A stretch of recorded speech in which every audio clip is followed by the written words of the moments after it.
Hello students, कैसे हैं आप सभी लोग। अपनी इम्पॉर्टेंट क्वेश्चन की सीरीज में आप सभी लोगों का एक बार फिर से स्वागत है। आज इस वीडियो में हम डिस्कस करने वाले हैं professional ethics and accountability of lawyers, bar bench relation, इस सब्जेक्ट के most important short and long question. और ये जो इम्पॉर्टेंट क्वेश्चन है ये आपके एलएलबी बीएलएलबी एग्जाम में सबसे ज्यादा बार पूछे गए क्वेश्चन है। और जितने मैंने इस वीडियो में क्वेश्चन लिखे हुए हैं या जितने क्वेश्चन हम इस वीडियो में डिस्कस करेंगे, अगर सिर्फ आप इतने क्वेश्चन पढ़ लेते हो तो आपका पेपर बहुत अच्छा हो जाएगा। इन्हीं क्वेश्चन में ही कोई ना कोई क्वेश्चन आपके एग्जाम में मिल जाएगा आपको। ओके। और वैसे तो ये जो सब्जेक्ट है आपका इतना ज़्यादा अच्छा सब्जेक्ट है कि आप इसके मैं सलाह दूंगी कि आप इस सब्जेक्ट के सिर्फ इंपॉर्टेंट क्वेश्चन ही मत पढ़िएगा, इस पूरे सब्जेक्ट को आप बुक से अच्छे से स्टडी करिएगा। और क्योंकि अगर एक आप फ्यूचर में अगर एक अच्छे एडवोकेट या जज बनना चाहते हो तो इस टॉपिक के जो आपका प्रोफेशन है, पहली बात तो आप इस प्रोफेशन के एक एक बारीकियों को समझना जानना बहुत ज़्यादा जरूरी है। ठीक है, तो आप इस सब्जेक्ट को बहुत अच्छे से पढ़िएगा ताकि आप इसकी एक एक प्रॉपर नॉलेज ले पाओ। लेकिन फिर भी नॉलेज लेना और एग्जाम निकालना बात एक अलग होता है। आप एक अच्छे एडवोकेट तो बाद में बनोगे, पहले तो आप एलएलबी और बीएलएलबी का जो एग्जाम है इसको पहले क्लियर करना जरूरी है। ठीक है कि नहीं? क्योंकि क्या पता इसी में कोई बैक लग जाए, आप अच्छे से ना पढ़ो, आप एक्सप्लेन में पढ़ते रहो और आप एग्जाम में सही से आंसर ना कर पाओ, या जो आप पढ़ करके गए वहां कोई दूसरा क्वेश्चन आ गया तो फिर क्या फायदा है। बैक लग जाएगी तो आप बैक ही क्लियर करते रहोगे, एक अच्छे वकील तो बाद में बनोगे जाके। तो इसके लिए जरूरी है कि पहले अच्छे से पढ़ लो ताकि आपका ये एग्जाम निकल जाए अच्छे से, अच्छे मार्क्स से। ओके, तो इसके लिए क्या करेंगे, हम कुछ इंपॉर्टेंट क्वेश्चन को तैयार करेंगे अच्छे से। तो चलिए अब हम डिस्कस करते हैं most important short and long question. तो जो भी मैं इस वीडियो में आप लोगों को क्वेश्चन बताऊं, आप लोग बहुत ध्यान से समझिएगा उनको कि कौन कौन से क्वेश्चन पे मैं ज़्यादा जोर दे रही हैं कि ये क्वेश्चन आपके एग्जाम में पूछे जाएंगे। आप उनको ध्यान से समझिएगा। लेकिन अगर आपके पास टाइम नहीं है तो आप इसका पीडीएफ भी डाउनलोड कर सकते हो। इस पीडीएफ की लिंक मैं डिस्क्रिप्शन में दे दूंगी। और इसके अलावा भी मैंने बहुत सारे सब्जेक्ट पे मोस्ट इंपॉर्टेंट क्वेश्चन की जो प्लेलिस्ट बना रखी है, अगर आप उनका भी पीडीएफ डाउनलोड करना चाहते हैं तो आप वेबसाइट पे चले जाइएगा, उसकी लिंक मैं दे दूंगी डिस्क्रिप्शन में। आप उन सब्जेक्ट की भी पीडीएफ डाउनलोड कर सकते हो। तो चलिए अब हम डिस्कस कर लेते हैं अपना पहला क्वेश्चन। तो पहला आपका जो क्वेश्चन है वो वृत्तिक आचार, जिसको प्रोफेशनल एथिक्स बोलते हैं। वृत्तिक आचार से आप क्या समझते हैं, इसकी प्रकृति, उद्देश्य, आवश्यकता का वर्णन कीजिए। ये जितने भी क्वेश्चन लिखिए ये सारे आपके एग्जाम में आए हुए क्वेश्चन हैं। ठीक है, इस तरीके से आपका सीधा क्वेश्चन पूछ लिया जाता है एक प्रोफेशनल एथिक्स से। तो इसको तो आप बहुत अच्छे से तैयार कर ही लेना, क्योंकि 100% इससे रिलेटेड एक आपके एग्जाम में क्वेश्चन पूछा जाएगा। बहुत इंपॉर्टेंट टॉपिक है। तो इस तरीके से क्वेश्चन आपके एग्जाम में आ सकता है। अगर ये नहीं, थोड़ा सा चेंज इसमें कर सकते हैं कि भाई इसमें प्रकृति उद्देश्य पूछ लिया है, हो सकता है कि आगे का सेम रहे, लास्ट में यहाँ पे थोड़ा सा चेंज हो जाए। ये पूछ लें कि विधि व्यवसाय में इसका महत्व क्या है, आपसे महत्व पूछ लिया जाएगा। और या फिर महत्व नहीं पूछा तो इस तरीके से क्वेश्चन पूछ लिया जाएगा कि अधिवक्ताओं के लिए आचार संहिता क्या है, संबंधित प्रावधानों का उल्लेख करिए, या इस तरीके से क्वेश्चन आ जाए आपसे। ठीक है, आपके एग्जाम में। तो इसलिए ये टॉपिक आप एक अच्छे से तैयार कर लेना। इस तरीके से एक क्वेश्चन आपके एग्जाम में पूछा जा सकता है। नेक्स्ट क्वेश्चन आपसे पूछ लिया जाएगा आपके एग्जाम में कि विधि व्यवसाय से आप क्या समझते हैं, what do you understand by legal profession. अब आपको इसकी नेचर और इसका इंपॉर्टेंट डिस्कस करना होगा। इस तरीके से क्वेश्चन पूछ लिया जाए। या फिर क्वेश्चन आ जाएगा कि भारत में विधि व्यवसाय की क्या उपयोगिता है। तो आप ये दोनों क्वेश्चन को अच्छे से पढ़ लीजिएगा, लीगल प्रोफेशन और लीगल एथिक्स। ठीक है, और क्वेश्चन मैंने आपको बता ही दिए कि किस तरीके से आपके एग्जाम में क्वेश्चन पूछा जाता है। अगला जो तीसरा हमारा क्वेश्चन है सबसे ज्यादा इंपॉर्टेंट, वो ये है कि समाज, मुवक्किल और न्यायालय के प्रति अधिवक्ता की क्या जवाबदेही है। ठीक है, अकाउंटेबिलिटी से रिलेटेड एक आपका क्वेश्चन पूछा जाएगा इस तरीके से। या फिर ये पूछ लिया जाए कि वकीलों की जवाबदेही से आप क्या समझते हैं और ये कितने प्रकार की होती है। या फिर सीधे पूछ लिया जाए कि एक अधिवक्ता का समाज के प्रति क्या कर्तव्य है, क्या उसकी जवाबदेही है। या फिर पूछ लिया जाए कि अधिवक्ता का अपने मुवक्किल के प्रति उसका क्या दायित्व है, उसकी क्या जवाबदेही है। ठीक है, तो ये क्वेश्चन आपका है जो इंपॉर्टेंट है। आप इस तरीके से समझ सकते हो कि किस तरीके से आपके एग्जाम में क्वेश्चन पूछे जा सकता है। यहाँ तक कि शॉर्ट में भी कभी कभी क्वेश्चन पूछ लिया जाता है कि एक वकील का समाज के प्रति क्या कर्तव्य है या क्या जवाबदेही है। इसमें आपको एक शॉर्ट क्वेश्चन लिखना होगा। ठीक है, और ये जो क्वेश्चन है ये भी आपके एग्जाम में पूछा गया है। ये दोनों क्वेश्चन आपके एग्जाम में पूछे गए हैं। नेक्स्ट हमारा क्वेश्चन है 4 नंबर, भारतीय विधिक परिषद से आप क्या समझते हैं। यानी भारतीय विधिक परिषद को इंग्लिश में बोलते हैं बार काउंसिल ऑफ इंडिया। ठीक है, तो आपसे पूछ लिया जाएगा कि बार काउंसिल ऑफ इंडिया से आप क्या समझते हैं, ठीक है, और इसके गठन कार्य का वर्णन कीजिए। इसका गठन कैसे हुआ और इसका क्या कार्य है, ये आपसे एग्जाम में पूछा जाएगा। और अगर ये नहीं पूछा जाएगा तो इस तरीके से पूछ लिया जाएगा कि अधिवक्ता अधिनियम 1961 के अधीन बार काउंसिल ऑफ इंडिया की अनुशासनात्मक शक्तियां क्या हैं। और आपकी जानकारी के लिए बता दें कि आपका स्पेशली सीएसएस यूनिवर्सिटी में पिछले 2 सालों से 3 सालों से आपका बार काउंसिल ऑफ इंडिया ही पूछा जा रहा है। State bar council of India बहुत कम पूछा गया है, ये आपके पहले पूछा जाता था, लेकिन अभी की अगर बात करें तो ये सबसे ज़्यादा पूछा जा रहा है, बार काउंसिल ऑफ इंडिया। ठीक है, तो आप इस टॉपिक को भी बहुत अच्छे से तैयार करिएगा, क्योंकि आपसे जरूर, जहाँ तक मुझे मालूम है, आपसे जरूर पूछा जाएगा ये क्वेश्चन कि बार काउंसिल ऑफ इंडिया से आप क्या समझते हैं, या इसके कार्य या इसकी शक्तियाँ बताइए। ठीक है, तो आप इसको अच्छे से पढ़िएगा। 5वां जो आपका क्वेश्चन है बहुत ज़्यादा इंपॉर्टेंट नहीं है, ठीक है। हो सकता है कि शॉर्ट में आपसे पूछ लिया जाए कि राज्य विधिक परिषद से आप क्या समझते हैं, ये आपसे शॉर्ट में पूछा जा सकता है, या फिर पूछ लिया जाए कि स्टेट बार काउंसिल की क्या शक्तियां हैं, ये भी आपसे शॉर्ट में पूछा जा सकता है, ठीक है। लॉन्ग में कम चांसेस हैं। अगला जो हमारा सबसे ज़्यादा इंपॉर्टेंट क्वेश्चन है कि किसी वकील के खिलाफ व्यावसायिक दुराचरण के संबंध में अनुशासनात्मक समिति की क्या शक्तियां हैं, इसका वर्णन करिए।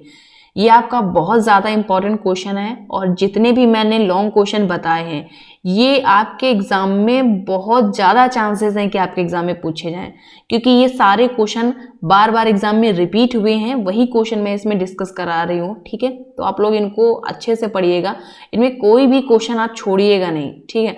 अगर ये क्वेश्चन नहीं आया तो इसी जगह पे इस तरीके से क्वेश्चन पूछा जा सकता है कि अधिवक्ताओं के विरुद्ध शिकायत एवं अनुशासन समिति के द्वारा अनुकरण की जाने वाली प्रक्रिया का वर्णन करिए। आपसे इसकी जगह पे ये क्वेश्चन भी पूछा जा सकता है, ठीक है। तो ये टॉपिक भी आप अच्छे से तैयार कर लीजिएगा, और ये जो क्वेश्चन है ये भी आपके एग्जाम में पूछा गया है कई बार, ठीक है। अगला जो हमारा मोस्ट इंपॉर्टेंट क्वेश्चन है, ठीक है, बहुत ज़्यादा क्वेश्चन नहीं है लॉन्ग क्वेश्चन सिर्फ और सिर्फ 9 क्वेश्चन ही मैंने इसमें बताए हैं, ओके। तो जितने क्वेश्चन मैं बता रही हूँ आप ध्यान से सुनिएगा।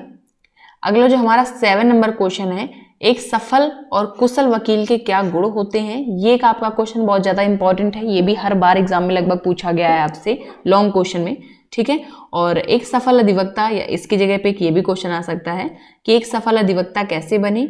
और न्यायाधीश जो ओबोट पैरी हैं, इन्होंने वकालत के 7 दीपक बताए हैं। आपसे ये भी पूछा जा सकता है कौन कौन से 7 दीपक बताए हैं, उसको एक्सप्लेन करिए। तो ये भी याद रखिएगा अपने दिमाग में कि एक क्वेश्चन आपसे लॉन्ग पूछा जाएगा कि एक सफल और कुशल वकील के क्या गुण होते हैं, ठीक है। तो इसके लिए आप ये भी पढ़ लेना। अगला क्वेश्चन हमारा बहुत ज़्यादा इंपॉर्टेंट है, और ये लगभग अक्सर हर बार ये आपके एग्जाम में क्वेश्चन पूछा जाता है कि अवमान विधि के उद्भव, विकास, उद्देश्य का वर्णन कीजिए। न्यायालय अवमान में पारित दंड के विरुद्ध क्या उपचार उपलब्ध हैं, इसको बताना है। और इसके अलावा न्यायालय अवमानना अधिनियम के उद्देश्य, विशेषताएं क्या हैं, और क्या एक न्यायाधीश न्यायालय की अवमानना कर सकता है। ये भी क्वेश्चन है आपका, न्यायालय की अवमानना से रिलेटेड क्वेश्चन है, और ये भी क्वेश्चन आपका बहुत बार पूछा गया है, ठीक है। एक और क्वेश्चन है जो न्यायालय की अवमानना से रिलेटेड है और पूछा गया है आपके एग्जाम में, न्यायिक अवमानना के विभिन्न प्रकार बताइए। कितने प्रकार की न्यायालय की अवमानना होती है। एक आपकी सिविल अवमानना होती है, ठीक है, और एक आपका होता है क्रिमिनल, ठीक है। सिविल और क्रिमिनल 2 प्रकार की अवमाननाएं होती हैं, और इन जो कंटेम्प्ट होता है इसके विरुद्ध कुछ उपचार हैं। जैसे सिविल अवमानना के विरुद्ध दंड के क्या उपचार उपलब्ध हैं। इस तरीके से आपके एग्जाम में क्वेश्चन पूछा जाएगा, और ये क्वेश्चन बहुत ज़्यादा इंपॉर्टेंट है। यहाँ तक कि तीनों क्वेश्चन जो हैं तीनों कंटेम्प्ट ऑफ कोर्ट से रिलेटेड हैं, और तीनों बहुत बार पूछे गए हैं। हर बार आपके एग्जाम में इससे रिलेटेड एक क्वेश्चन पूछा जाता है। अगला क्वेश्चन हमारा 9 नंबर क्वेश्चन है, ये भी बहुत ज़्यादा इंपॉर्टेंट है। हर बार इससे भी एक क्वेश्चन पूछा जाता है। क्वेश्चन आपका है, बार बेंच संबंधों से आप क्या समझते हैं। न्यायिक प्रशासन में बार बेंच दोनों महत्वपूर्ण भूमिका निभाते हैं, विस्तार पूर्वक वर्णन कीजिए। अगर ये क्वेश्चन आता है आपके एग्जाम में, और अगर ये नहीं है तो इसकी जगह पे ये क्वेश्चन आ जाएगा, वकीलगण और न्यायिक अधिकरणों के संबंधों को विस्तार पूर्वक में बताइए। बार बेंच से रिलेटेड इस तरीके का आपका क्वेश्चन पूछा जाएगा, और 100% आपसे एक क्वेश्चन पूछा जाएगा इससे रिलेटेड, और आपको लिखना होगा, ठीक है। तो आप जितने भी मैंने 9 क्वेश्चन बताए हैं और ये जो मैंने और करके लिख दिया है क्वेश्चन 2 से 3 हो गए हैं किसी में, तो ये क्वेश्चन एक दूसरे से जुड़े हुए हैं। कुछ चीजें हैं जो लगभग कॉमन है सभी क्वेश्चन में, ठीक है, इसलिए मैंने अथवा करके इनको लिख दिया है। और ये सारे क्वेश्चन आपके एग्जाम में पूछे गए हैं, तो आप इन क्वेश्चन को बहुत अच्छे से पढ़िएगा। अब हम चलिए डिस्कस कर लेते हैं शॉर्ट क्वेश्चनों को। ओके, अब शॉर्ट क्वेश्चनों को एक एक करके देख लेते हैं कौन कौन से क्वेश्चन हैं जो आपके एग्जाम में पूछे गए हैं। ये सारे क्वेश्चन पूछे गए हैं आपके एग्जाम में और कुछ क्वेश्चन हैं जो बहुत बार पूछे गए हैं, ठीक है, और इन्हीं में से ही कोई ना कोई क्वेश्चन आपका रिपीट भी हो सकता है। लेकिन शॉर्ट क्वेश्चन में एकदम अच्छे से नहीं कहा जा सकता है कि ये क्वेश्चन आएगा ही आएगा, क्योंकि शॉर्ट क्वेश्चन में ऑप्शन ज़्यादा होता है, एग्जामिनर के पास चॉइसेस ज़्यादा होती हैं, वो क्वेश्चन चेंज भी कर देते हैं कभी कभी, ठीक है। कभी कभी जिन क्वेश्चन को हम सोचते हैं ये नहीं आएगा तो कभी कभी वो भी क्वेश्चन पूछ लेते हैं। तो अब हम पहला क्वेश्चन देख लेते हैं कि पहला जो कुछ क्वेश्चन है जो कह सकते हैं कि हाँ ये आपके एग्जाम में पूछा जाएगा। जैसे ये अधिवक्ता कौन है, ये आपसे एग्जाम में क्वेश्चन पूछा जाएगा। व्यवसायिक दुराचरण, प्रोफेशनल मिसकंडक्ट क्या है, ये आपके एग्जाम में पूछा जाएगा। अवमान विधि का उद्देश्य बताइए, यानी पर्पस ऑफ कंटेम्प्ट लॉ, इसका उद्देश्य, ये लगभग कह सकते हो कि रिपीट हो सकते हैं। ये क्वेश्चन ऐसे हैं जो रिपीटेड क्वेश्चन है, जो एग्जाम में रिपीट होते ही होते हैं। अगला जैसे ये क्वेश्चन दीवानी अवमानना या फिर आपराधिक अवमानना क्या है, ये अलग अलग आपसे पूछे जाते हैं, ठीक है, मैंने एक ही में लिख दिया है, ये अलग अलग आते हैं शॉर्ट क्वेश्चन। अगर दीवानी आएगा तो आपराधिक नहीं आएगा, आपराधिक आएगा तो दीवानी नहीं आएगा, ठीक है, ये भी रिपीट होते हैं क्वेश्चन।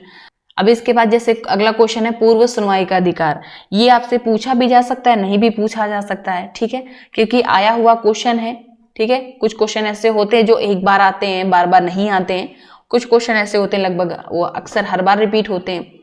अब ये क्वेश्चन जो है जितने मैं अब बताऊंगी, ये क्वेश्चन आपके एग्जाम में एक एक बार पूछे गए हैं, ठीक है, एक एक बार पूछे। कुछ क्वेश्चन जो है एक से ज्यादा बार पूछे गए हैं, भाई 2 बार 3 बार हो गए हैं। जैसे ये विधिक परिषद के अनुशासन समिति के आदेश का पुनर्विलोकन, राज्य नामावली, विधि तथा सामान्य व्यापार में विभेद, ठीक है, ये क्वेश्चन ऐसे हैं जो एक एक बार पूछ लिए गए हैं। अब ये चांसेस बहुत कम है इनके आने के, ठीक है। अगला 9 क्वेश्चन जैसे लीगल प्रोफेशन, ये पूछा जा सकता है आपसे एग्जाम में क्वेश्चन। अधिवक्ता के रूप में पंजीकरण की योग्यता, ये भी रिपीट हो सकता है आपके एग्जाम में क्वेश्चन। अब ये क्वेश्चन जैसे एक बार पूछा गया है आपके एग्जाम में, न्यायालय अवमान अधिनियम 1976 की धारा 12 के अंतर्गत क्षमा याचना क्या है, ये आपको बताना होगा, ठीक है, ये भी शॉर्ट क्वेश्चन में पूछा गया है। बंदी प्रत्यक्षीकरण याचिका, यानी जो भी आपके रिट्स हैं, बंदी प्रत्यक्षीकरण उत्प्रेषण, या जो भी रिट्स हैं आप इनको अच्छे से पढ़ लीजिएगा, क्योंकि इनमें हो सकता है कि कुछ पूछ ली जाए आपसे, ठीक है। वैसे तो बंदी प्रत्यक्षीकरण, प्रतिषेध, उत्प्रेषण ये पूछी गई हैं आपसे, ठीक है। और अगला जो हमारा क्वेश्चन है वृत्तिक आचार, ये क्वेश्चन ऐसा है जो पूछा जा सकता है, रिपीट हो सकता है क्वेश्चन, ठीक है, शॉर्ट क्वेश्चन इंपॉर्टेंट है। विधि का शासन, ये भी रिपीट हो सकता है आपका एग्जाम में क्वेश्चन। विधि का शासन क्या, रूल ऑफ लॉ, न्यायालय अवमान के लिए दंड, ये भी रिपीट हो सकता है आपके एग्जाम में क्वेश्चन। वैसे तो ये सारे क्वेश्चन आए हुए हैं, लेकिन कुछ क्वेश्चन हैं जिनकी ज़्यादा प्रोबेबिलिटी है कि वो रिपीट हो जाएंगे क्वेश्चन। जैसे हमारा अगला क्वेश्चन है सिविल अवमानना में प्रतिरक्षाओं का वर्णन करिए। कुछ डिफेंसेस हैं आपके सिविल कंटेम्प्ट में, वो कौन कौन सी हैं, तो ये आपका लॉन्ग क्वेश्चन में बहुत ज़्यादा इंपॉर्टेंट है। ये एक अच्छा टॉपिक है आपका, इंपॉर्टेंट टॉपिक है, ठीक है, यहाँ से क्वेश्चन पूछे जाते हैं। और किन मामलों में अवमानना दंडनीय नहीं है, ये भी कभी कभी आपके एग्जाम में पूछा जा सकता है क्वेश्चन। अगला क्वेश्चन है अनुशासन समिति की शक्तियाँ बताइए। विधिक शिक्षा समिति, ये जो क्वेश्चन है ये एक एक दो बार पूछे गए हैं, इनके चांसेस हैं कि रिपीट हो सकते हैं, लेकिन जो ज़्यादा चांसेस हैं इसके हैं बार बेंच संबंध, यानी बार बेंच रिलेशन, वरिष्ठ अधिवक्ता कौन है, राज्य विधिक परिषद, और वृत्तिक कदाचार के लिए दंड, यानी पनिशमेंट फॉर प्रोफेशनल मिसकंडक्ट। ये क्वेश्चन ऐसे हैं जो बहुत ज़्यादा इंपॉर्टेंट है, इनको कह सकते हो कि ये मोस्ट इंपॉर्टेंट क्वेश्चन इनको कह सकते हो, ठीक है। चलिए अब हम आगे देख लेते हैं क्वेश्चन, ठीक है, तो इनको आप बहुत अच्छे से पढ़ लीजिएगा। इसके बाद जो हमारा अगला क्वेश्चन है 14 नंबर, न्यायाधीशों के द्वारा अवमानना यानी कंटेम्प्ट बाय जजेस। 25 क्वेश्चन आपका है न्यायालय अवमान संबंधित संवैधानिक उपबंध। नेक्स्ट आपका क्वेश्चन है अधिवक्ता लेखांकन के बारे में बताइए। 27 क्वेश्चन है राज्य विधिक परिषद के कृत्य बताना है, ये भी आपका इम्पॉर्टेंट क्वेश्चन है, ठीक है। और ये जो बाकी के क्वेश्चन है, ये भी क्वेश्चन आए हुए हैं और रिपीट होने के चांसेस हैं कि रिपीट हो सकते हैं, ठीक है। बहुत ज़्यादा लेकिन मैं नहीं कह रही हूँ कि 100% चांसेस हैं। जो 100% चांसेस हैं उनको मैंने ऑलरेडी बता दिया है। अगला जो क्वेश्चन हमारा है, राज्य सूची से दूसरे राज्य सूची में अधिवक्ता पंजीकरण के स्थानांतरण की प्रक्रिया का वर्णन करिए। ये भी एक अच्छा क्वेश्चन है, आ सकता है आपके एग्जाम में। 29 जो क्वेश्चन है बहुत ज़्यादा इंपॉर्टेंट है कि अधिवक्ता के कर्तव्य, समाज और न्यायालय मुवक्किल, ये मैंने एक साथ लिख दिया है। अब ये आपसे अलग अलग पूछा जाएगा, आपसे पूछ लिया जाएगा कि समाज के प्रति अधिवक्ता के क्या कर्तव्य हैं, या फिर न्यायालय के प्रति अधिवक्ता के क्या कर्तव्य हैं, उसके मुवक्किल के प्रति उसके क्या कर्तव्य हैं। तो ये आपसे आपके एग्जाम में पूछा जा सकता है, ठीक है, इस तरीके से। इसके बाद जो आपका 30 नंबर क्वेश्चन है, विधिक परिषद यानी बार काउंसिल, ये भी एग्जाम में पूछा गया क्वेश्चन है। अधिवक्ता के पोशाक, मुख्य परीक्षा से आप क्या समझते हैं, और अधिवक्ता अधिनियम 1961 के उद्देश्य, ये तीनों एग्जाम में पूछे गए हैं। लेकिन इस क्वेश्चन के ज़्यादा चांसेस हैं कि रिपीट हो जाए क्वेश्चन अधिवक्ता अधिनियम के उद्देश्य, ठीक है। बाकी ये क्वेश्चन आपसे पूछे भी जा सकते हैं और नहीं भी पूछे जा सकते हैं। ये जितने भी मैंने आप लोगों को क्वेश्चन बताए हैं, आप इन सारे क्वेश्चन को बहुत अच्छे से पढ़िएगा, एक भी क्वेश्चन छोड़िएगा मत। और यकीन के साथ मैं कह सकती हूँ कि अगर आप इतना पढ़ लेते हो तो आपका पेपर बहुत अच्छा जाएगा, ठीक है। बिल्कुल भी लापरवाही मत करिएगा पढ़ने में, क्योंकि होता क्या है कि जब कभी इंपॉर्टेंट क्वेश्चन मिल जाते हैं उसके बाद हमें लगता है कि पता नहीं ये क्वेश्चन आएंगे कि नहीं आएंगे, इस चक्कर में हम लोग उनको पढ़ते नहीं हैं। और लेकिन कभी कभी वही हमारे एग्जाम में आ भी जाते हैं क्वेश्चन। तो आप बिल्कुल भी लापरवाही मत करिएगा, अच्छे से पढ़िएगा। PDF डाउनलोड कर लेना, मैं इसका लिंक डिस्क्रिप्शन में प्रोवाइड करा दूंगी, आप डाउनलोड करके PDF अच्छे से पढ़िएगा, okay. And best of luck for your exam. Thank you so much for watching this video. See in the next video. Till then, bye bye, take care.